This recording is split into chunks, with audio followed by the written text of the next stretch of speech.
The crystal glasses clinked against marble tabletops as Julia nervously adjusted her black apron, eyes scanning the private dining room of Tesoro Nascosto, where Chicago's most feared men gathered weekly. Her heart raced each time she approached their table, particularly when she had to serve the young boss seated at the head. Dario Cortese commanded respect despite his age, his tailored suit contrasting sharply with the ruthlessness in his dark eyes whenever he glanced her way. Tonight, however, something different flickered across his face when she arrived with their wine selection, a fleeting curiosity that made her pulse quicken. Il vino è eccezionale, perfetto con la pasta, one of the older men commented, his Italian accent noticeably American. The others nodded appreciatively, deferring to his apparent expertise with practiced submission that revealed the strict hierarchy at the table. Julia couldn't stop herself, the words slipping out before she could catch them. È eccellente, non eccezionale, she corrected softly, the proper pronunciation flowing naturally from her tongue as she poured the ruby liquid into Dario's glass, immediately regretting her impulsiveness as the atmosphere shifted. The table fell deadly silent, all eyes locking onto her with expressions ranging from shock to barely contained rage. The older man's face darkened with humiliation, his knuckles whitening around his fork as he prepared to respond to this unexpected challenge from a mere waitress. "Who taught you to speak?" he growled, half rising from his chair before Dario raised one hand, stopping him instantly. The younger man's expression remained unreadable as he studied Julia with newfound interest, as though seeing something valuable hidden in plain sight. Her hands trembled slightly as she finished serving, acutely aware of how catastrophically she had overstepped.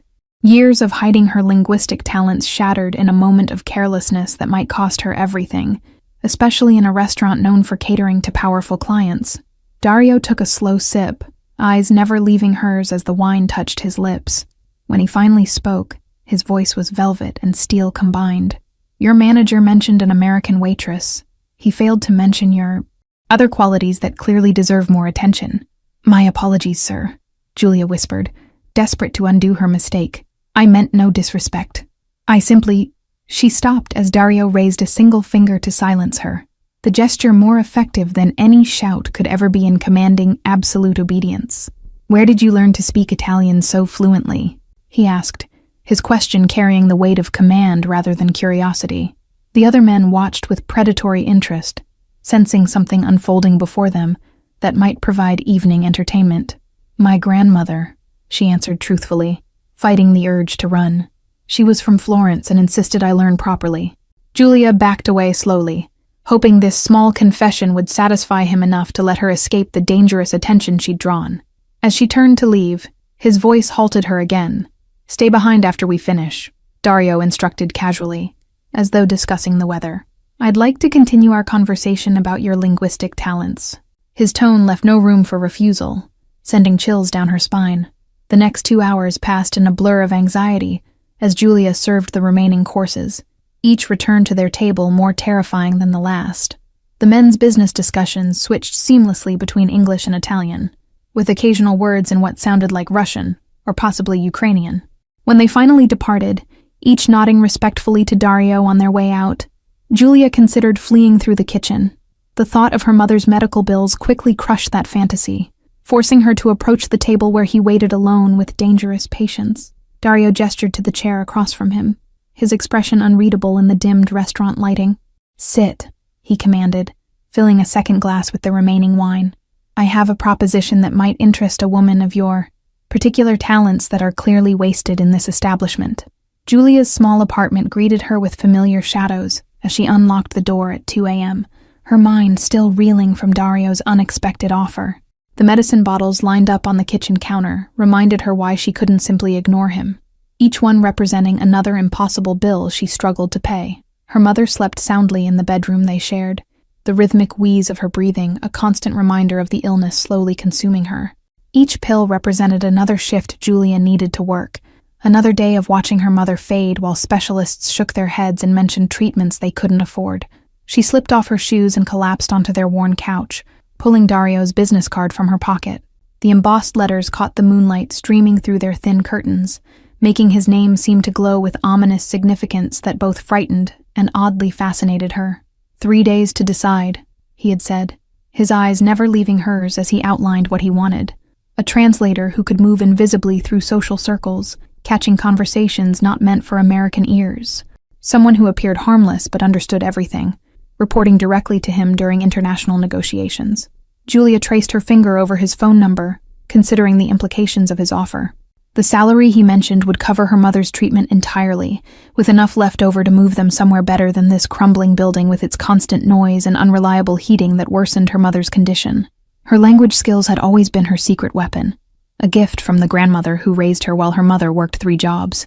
Italian had been their private language, a way to preserve their heritage when everything else had been lost, alongside French and passable Spanish she'd mastered through university courses before dropping out. When morning came, Julia prepared her mother's breakfast with mechanical precision, hiding her exhaustion behind a practiced smile. "You look worried, sweetheart," her mother observed, reaching for her hand despite the effort it cost her. "Did something happen at work that's troubling you?" "Just tired," Julia lied, squeezing her mother's fingers gently. "The restaurant was busy last night, that's all."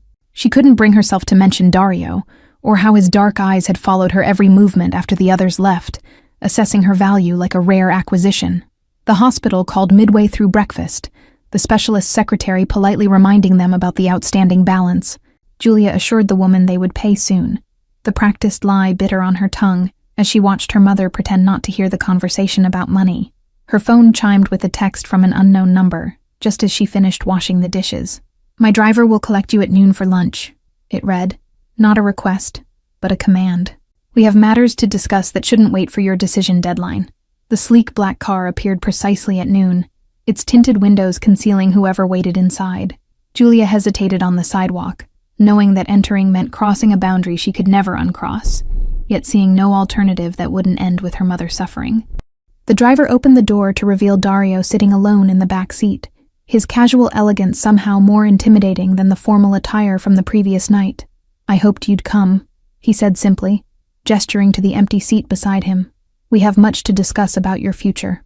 The restaurant he took her to bore no resemblance to her workplace, with private dining rooms and staff who never made eye contact.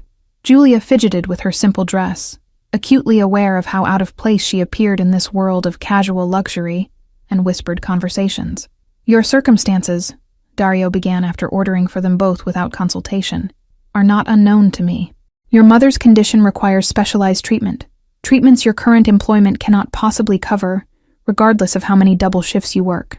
I'm not asking you to become involved in anything illegal," Dario clarified, his fingers drumming rhythmically against the pristine tablecloth. "Your role would be strictly legitimate, accompanying me to business meetings, social gatherings, listening carefully to what others say when they believe no Americans understand their language." Julia's heart hammered against her ribs as she processed his words. "You want me to spy for you," she stated flatly, keeping her voice low despite the privacy of their alcove. "To pretend I don't understand while people reveal things they wouldn't say if they knew I comprehended every word." Dario's smile didn't reach his eyes as he leaned forward. "Not spy. That suggests something underhanded. Think of yourself as an information specialist, providing me with business intelligence that gives my family's enterprises a competitive advantage in negotiations across multiple industries. And if I refuse?" Julia asked, already knowing the answer from the calculated way he studied her face, measuring her desperation against her principles. "What happens if I walk away right now and pretend this conversation never happened between us?" He sipped his wine slowly before answering, the deliberate pause a psychological tactic she recognized from her psychology courses. "Then you return to your life, your mounting bills, and watch your mother deteriorate, because you cannot afford the experimental treatment that might save her life." The food arrived, exquisitely presented but tasting like ash in Julia's mouth as she considered her options. "The specialists at Northwestern Memorial have a new protocol," Dario continued conversationally. "Expensive, not covered by insurance, but showing remarkable results in cases like your mother's." "How do you know about her condition?" Julia demanded, her fork clattering against the plate. "Have you been watching me before last night? Did you plan this entire scenario after learning about my situation and language abilities through some perverted background check?" Instead of anger, his expression showed something close to admiration at her direct question. "Efficiency isn't perversion, Julia. When I identify a potential asset, I learn everything relevant about them. Your mother's illness makes you reliable. People with nothing to lose are unpredictable, while those with everything to lose are controllable." His casual cruelty struck her like a physical blow, the calculated manipulation laid bare without pretense.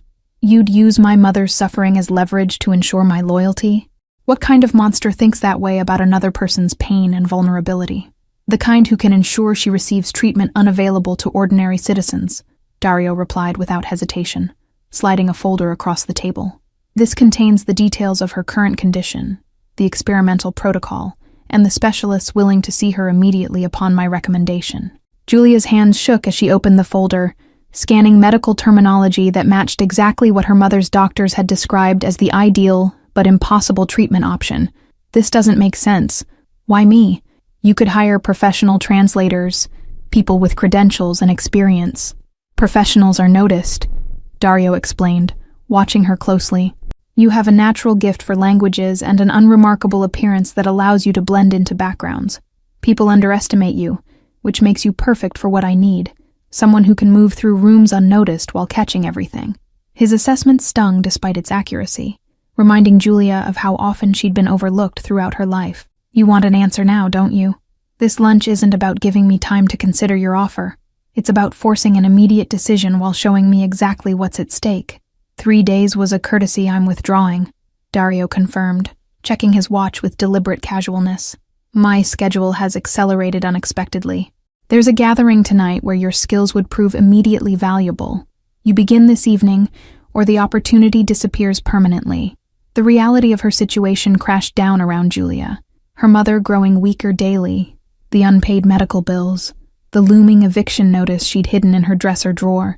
If I agree, what guarantees do I have that you'll actually help my mother, instead of just using her condition to control me indefinitely? Dario's expression hardened slightly at the implied accusation.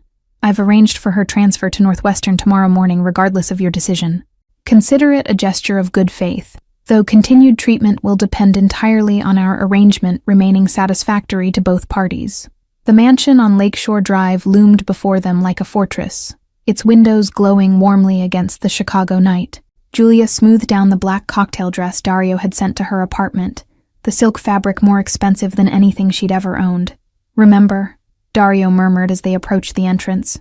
You're my new cultural attaché, assisting with international relations for our import business. Stay close, speak only when addressed directly, and pretend your Italian is limited to basic phrases while catching everything. The security guards nodded deferentially as they passed, their eyes lingering on Julia with undisguised curiosity. The weight of their stares made her spine stiffen, acutely aware that in this world, newcomers were potential threats until proven otherwise. Inside, the opulence took her breath away, crystal chandeliers, priceless artwork, and Chicago's elite mingling over champagne that probably cost more than her monthly rent. Julia forced herself to breathe normally, channeling her grandmother's lessons about appearing confident in any situation. Dario, finally, a silver-haired man approached, embracing him warmly before turning appraising eyes toward Julia. And who is this lovely addition to your normally dour entourage? You've been keeping secrets from your old friends, it seems. Paolo Mancini, meet Julia Reeves, Dario introduced smoothly, his hand settling possessively at the small of her back. She's helping streamline our international communications, a recent but valuable addition to our organization. Paolo switched to rapid Italian, clearly assuming she wouldn't understand his suggestive comments about Dario's true interests in her qualifications. Julia maintained a pleasant, slightly confused smile while absorbing every word, noting the way Dario's jaw tightened almost imperceptibly. She's quite beautiful for an American, Paolo continued in Italian, circling Julia like a predator, though perhaps too innocent-looking for your usual tastes. Does she know what kind of man she's working for now, I wonder? Dario responded with a laugh that didn't reach his eyes, steering Julia away with practiced ease. Ignore him, he whispered in English. Paolo enjoys making newcomers uncomfortable. It's a test of sorts to gauge your reactions under pressure. Throughout the evening, Julia was introduced to countless associates, each assessing her through calculating gazes. She caught fragments of conversations in Italian, Russian, and French, snippets about shipment dates, customs officials, and territorial disputes happening across the city. The Albanians are getting bolder, one man commented in Italian while passing Julia, not bothering to lower his voice. 3 of our delivery drivers intercepted last week, and that new detective asking too many questions about the waterfront property. Julia dutifully reported each conversation to Dario during their brief moments alone, watching his expression darken with certain details she relayed. You're more valuable than I anticipated, he admitted, after hearing about the Albanian situation. Now stay by the bar and listen to the man in the blue tie. The evening stretched into midnight, Julia's feet aching in the unfamiliar heels as she maintained her charade of ignorance. She was mentally cataloging every name, connection, and business interest mentioned when she noticed a woman watching her with unusual intensity from across the room. The stranger approached with deliberate grace, her accent pure Milanese as she introduced herself in English. I'm Helena Vieri, she said, studying Julia's face carefully. You've caused quite a stir tonight. Dario rarely brings new people into these gatherings, especially women who aren't family. I'm just helping with some translation work, Julia replied cautiously, sensing a test beneath the seemingly casual conversation. My Italian isn't very professional, but I'm learning quickly to assist with basic communications. 3 weeks into her new role, Julia found herself in Dario's downtown office, surrounded by floor-to-ceiling windows overlooking the city she'd lived in, but never seen from such heights. Her mother's treatment was progressing well, her color improving daily under the care of specialists who never mentioned payment. The shipping manifests don't match what the Russians are claiming, Julia explained, spreading documents across Dario's desk. When they switched to Ukrainian, assuming no one would understand, they mentioned additional cargo being added after the official inspection, but before crossing international waters. Dario studied her with that unreadable expression she'd come to recognize as his thinking face, somewhere between calculation and curiosity. You've prevented a potential $5 million problem with that information, he said finally, closing the distance between them with measured steps. I'm just doing what you hired me for, Julia replied, suddenly aware of how alone they were in the sprawling office suite. The evening skyline cast them both in golden light, softening his usually hard features into something almost approachable. You've exceeded every expectation, Dario countered, his voice lower than usual. In fact, I've been thinking your talents are wasted on mere translation work. You have an analytical mind that spots connections others miss, and instincts that can't be taught. Heat crept up Julia's neck at the unexpected praise, confusion swirling through her as she tried to reconcile this version of Dario with the calculating man who'd essentially blackmailed her into working for him. What exactly are you suggesting? That my role should change? I'm suggesting dinner, for starters, he replied with unexpected humor, checking his watch. Somewhere we won't be interrupted by business associates or rival families trying to determine your importance in my organization's hierarchy. The restaurant was small and inconspicuous, nothing like the ostentatious venues where business was typically conducted. Julia watched Dario dismiss his security detail with a casual wave, leaving them truly alone for the first time since their arrangement began. Why did you really hire me? She asked directly once they were seated, the question that had burned in her mind for weeks. There must be dozens of bilingual people you could have chosen who already had connections to your world. Dario considered her question, swirling red wine thoughtfully before answering. The moment you corrected Giuseppe's Italian without fear despite being surrounded by dangerous men, I saw something rare, authenticity that couldn't be fabricated, and intelligence that couldn't be intimidated. You risked bringing an outsider into your inner circle because I corrected someone's grammar? Julia asked incredulously, unsure whether to be flattered or concerned by his explanation. That seems like an enormous security risk based on a momentary impression. I've built my reputation on reading people correctly, Dario replied, his usual guardedness slipping to reveal something more genuine. When you understand what drives someone, what they fear, what they love, what they're willing to sacrifice, you can predict their actions with remarkable accuracy. As the evening progressed, conversation shifted from business to personal histories, Dario revealing fragments of his childhood in Naples before his family relocated to America. Julia found herself laughing at his dry observations about Chicago politics, momentarily forgetting the circumstances that had brought them together. My father would have appreciated your directness, Dario commented as they shared dessert, an unexpected vulnerability crossing his features. He believed surrounding yourself with yes men was the fastest path to failure. He died last year, heart attack during a family dinner. The conversation continued in Dario's car as they drove along Lake Michigan, the city lights reflecting off the water like scattered stars. Sometimes I miss the simplicity of my life before, Julia admitted, watching the waves lap against the shore. But I can't deny that the work is fascinating. And here I thought you were only staying for your mother's treatment, Dario replied, studying her profile in the darkness. Is it possible you've developed a taste for this world despite its complications and dangers that follow you everywhere? The hospital corridor gleamed under fluorescent lights as Julia made her daily visit, balancing a bouquet of fresh flowers and the novel her mother had requested. Two of Dario's men nodded respectfully as she passed, their presence now a familiar sight outside her mother's private room. "The doctor says I might be able to go home next week," her mother announced excitedly as Julia arranged the flowers. "He called it a remarkable response to treatment. Said he rarely sees such dramatic improvement in cases like mine that were previously considered untreatable." Julia smiled, genuine happiness mixing with complicated guilt about the circumstances that had made this recovery possible. "That's wonderful news, Mom. I've already started looking at ground floor apartments to make things easier for you during the transition back to normal life." "This mysterious job of yours must pay extremely well," her mother observed, sharp eyes missing nothing despite her illness. "Private hospital rooms, specialist consultations, experimental treatments, not to mention your new wardrobe and that expensive perfume you're wearing. And does this company have a name? Or perhaps just a handsome boss who looks at you the way your father once looked at me?" her mother asked with surprising perception. "You mention him in every conversation, whether you realize it or not." The observation caught Julia off guard, heat rushing to her cheeks as she busied herself with adjusting the blinds. "Dario is just my employer, Mom. Our relationship is strictly professional despite the unusual circumstances that brought us together. I may be sick, but I'm not blind," her mother replied gently.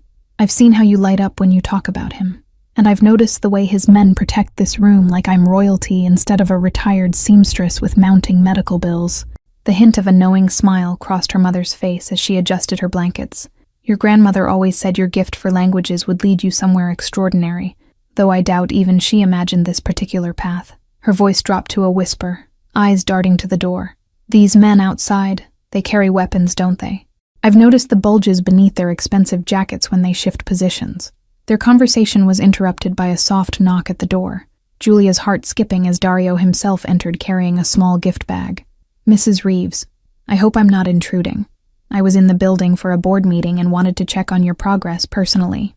"You didn't need to come here," Julia said when they finally stepped into the hallway, confusion evident in her voice. "Your men report to you daily about her condition, and the doctors send detailed updates to your office every morning after their rounds." Dario's expression softened unexpectedly. "My mother died when I was 12. Cancer that progressed too quickly for treatment. I understand the weight of watching someone you love suffer while feeling powerless to help them fight an invisible enemy." The vulnerability in his admission stunned Julia into silence, forcing her to reconsider her assumptions about his motivations. "I'm sorry about your mother," she finally managed, seeing genuine pain in his eyes for the first time since they'd met. "The experimental treatment your mother is receiving was originally developed for mine," Dario continued quietly, looking through the window at Mrs. Reeves reading her novel. "It came too late for her, but seeing it help others brings a certain closure to that chapter." The soft glow of computer monitors illuminated Julia's face as she worked late in Dario's downtown office, translating documents for an upcoming meeting with Slovenian investors. 3 months into her role, she now had her own workspace adjacent to his, complete with security clearance and a small staff reporting to her. A notification from the building's security system caught her attention. Helena Vieri had entered the lobby and was requesting access to the executive floor. Julia frowned, recalling that Helena had mentioned traveling to Miami for the week during their last conversation at a charity gala. "Let her up," Julia instructed security after a moment's hesitation, curiosity overriding caution.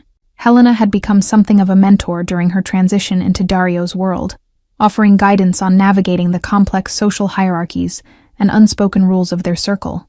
When the elevator doors opened, Helena appeared disheveled, her normally impeccable appearance marred by wind-blown hair and smudged makeup. "Thank God you're here," she gasped, clutching Julia's arm with trembling fingers. "I need to see Dario immediately. There's been a breach. He's across town at the warehouse inspection," Julia replied, concern mounting at Helena's unusual state. "What's happened? Should I call him back here? Or arrange for you to be taken to him directly with a security escort?"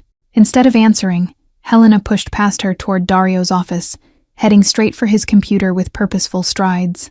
"The information can't wait. I need to access his secure server now before they realize I've discovered their plan to undermine the entire East Side operation."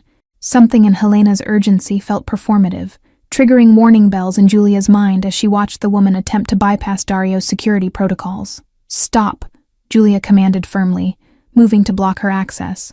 "Whatever information you have can be relayed by phone or delivered in person." Helena's expression transformed instantly from desperate to calculating, her previous panic vanishing like a mask being removed. "You're more perceptive than I anticipated," she remarked coldly, reaching into her purse with deliberate slowness. "Most people would have been eager to help in a crisis. Most people haven't spent months learning to read micro-expressions during high-stakes negotiations," Julia countered, subtly pressing the silent alarm button beneath her desk. "Who sent you, Helena? Which family are you actually working for while pretending loyalty to Dario?" Helena's perfectly manicured fingers stilled over the keyboard, her calculating gaze shifting between the computer and Julia's unwavering stance. "You're not just a translator anymore, are you?" she observed with clinical detachment, abandoning her desperate act entirely. "He's grooming you for something bigger? The council meetings, the private strategy sessions, the personal security detail. He's never given anyone access so quickly." The elevator chimed again before Helena could answer, Dario himself stepping into the office with 2 security guards flanking him closely. His expression remained impassive as he surveyed the scene, but Julia recognized the dangerous calm that preceded his most calculated decisions. "Julia called in a security concern," he stated rather than asked, his eyes never leaving Helena's face. Apparently her instincts were correct, as they so often are these days. "Care to explain why you're trying to access my private servers while claiming an emergency that doesn't exist?" Helena's composure cracked momentarily, her gaze darting between potential escape routes as she realized her position. "The Albanians made a better offer," she admitted finally, chin lifting in defiance. "Your father would have anticipated this move months ago. You've grown soft and trusting since taking control." "My father would have killed you where you stand," Dario replied conversationally, adjusting his cufflinks as though discussing dinner plans. "I, however, believe in extracting value from every situation. Even betrayal has its uses when handled properly by those who understand patience." "How did you know to come back?" Julia asked once they were alone, still processing how narrowly they'd avoided a potentially catastrophic security breach. "I only triggered the silent alarm minutes ago. Not enough time for you to return from the warehouse district." The implication hung between them, unspoken but clear. She had passed a test she hadn't known she was taking. "I wouldn't betray you," Julia stated simply, surprising herself with the fierce certainty behind her words. "Not after everything you've done for my mother. For me." The warehouse by the lakefront stood silhouetted against the pre-dawn sky, waves crashing rhythmically against the shore as Julia followed Dario through the maze of shipping containers. 2 weeks after Helena's betrayal, tensions with the Albanian syndicate had escalated dramatically, culminating in this unusual early morning meeting.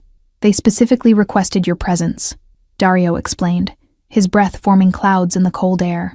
"After Helena revealed your role in our organization, they've become fixated on meeting the American woman who speaks 5 languages and has the ear of Chicago's most influential family." Julia's stomach tightened with apprehension as they approached a makeshift negotiating area, a table surrounded by chairs in a cleared space between towering metal containers. "What exactly do they want from me? I'm not authorized to negotiate terms or make concessions on behalf of your family. They want to assess whether Helena's claims about your influence are true," Dario replied, checking his watch impatiently. "More importantly, they want to determine if you're a weakness they can exploit in future dealings, a pressure point to use against me during negotiations." The weight of Dario's custom-made pistol pressed against the small of Julia's back, concealed perfectly by her tailored blazer, his insistence that she carry it after Helena's betrayal suddenly making perfect sense. "They'll test your composure through intimidation," he added, voice dropping to ensure only she could hear. "Remember that, in their culture, showing fear is an unforgivable weakness, especially from a woman standing among men who've built empires on others' terror." "The famous linguist finally stands before me," Enver remarked in Albanian, his eyes coldly assessing Julia while addressing Dario. "She's prettier than Helena described. No wonder you keep her so close despite the security risk an outsider represents to your operations.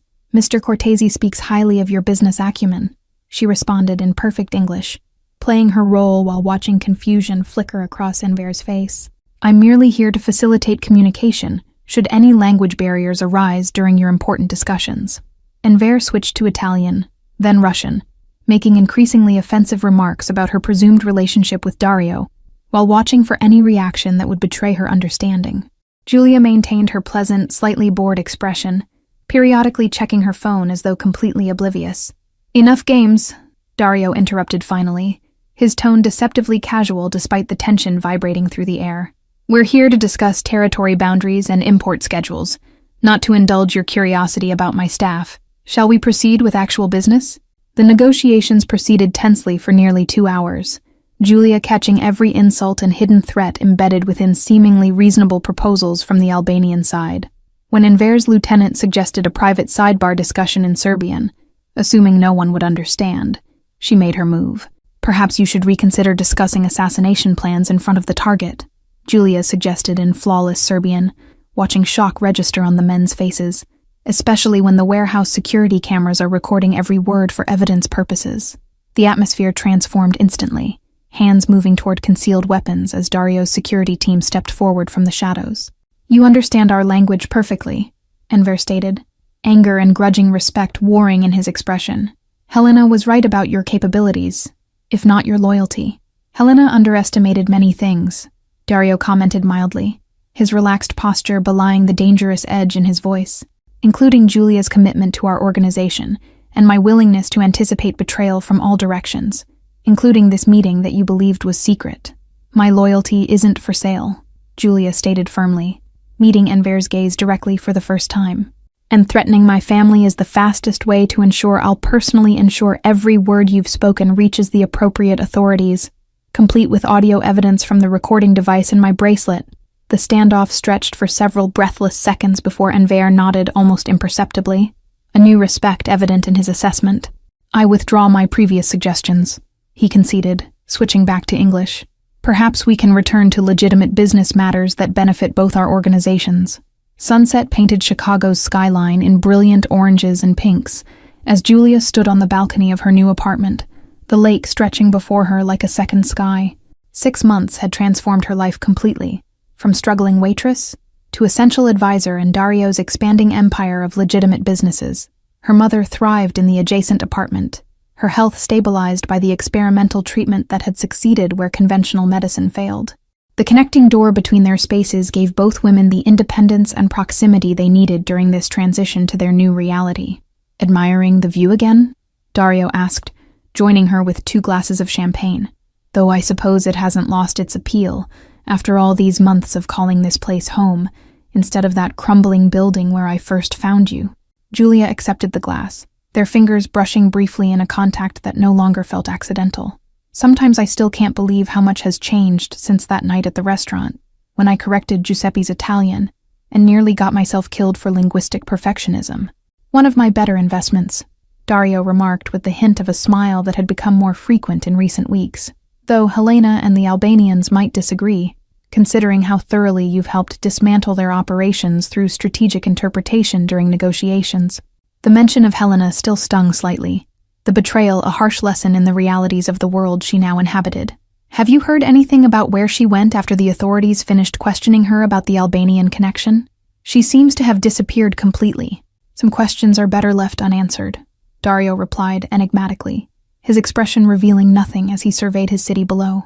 "Let's just say Helena found retirement preferable to the alternatives that presented themselves after her true allegiances became clear to all involved parties."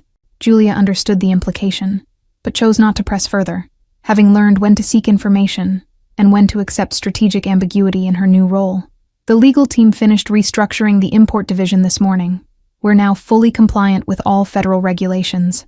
"My father would have considered such legitimacy a weakness," Dario observed, his tone contemplative rather than critical. He believed operating in shadows was the only path to true power, that compliance meant surrendering advantage to competitors willing to cross lines we refused to cross. Julia studied his profile, noting the tension that always appeared when he mentioned his father. "And what do you believe? After 6 months of transitioning questionable operations into legitimate enterprises, do you see it as weakness or strategic evolution for the family's legacy?" "I believe in adaptation," Dario answered after a thoughtful pause. "The old ways served their purpose during different times, but true longevity requires building something that can withstand scrutiny. Empire built on foundations that won't crumble when examined closely by authorities." The comfortable silence between them spoke of a partnership that had evolved beyond employer and employee, beyond even the complicated debt of her mother's treatment. Something deeper had taken root during late nights strategizing, shared meals, and mutual protection against common enemies. The Milano investors arrive tomorrow, Julia reminded him, watching the last rays of sunlight disappear behind the skyline. They're expecting a full presentation on the restaurant chain expansion, including site locations and projected revenue models for the first 5 years. Dario turned to face her fully, his expression unusually serious even for him.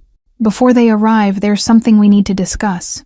A change in your position within the organization that better reflects your contributions and the trust you've earned through repeated loyalty.